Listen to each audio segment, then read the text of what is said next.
సంవత్సరంలో ఇండియా విజయం సాధించడంలో తిరంగా యాత్ర.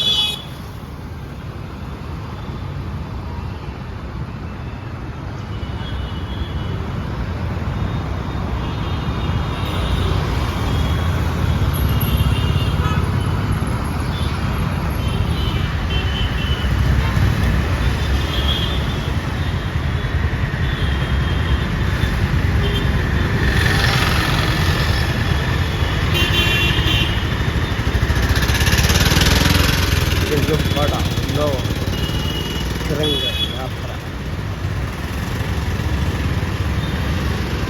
దేశ క్షేమము ప్రపంచ క్షేమము కూడా మహాదేవుడైన యేసు ప్రభు వారు మాత్రమే క్షేమముగా ఉంటారు.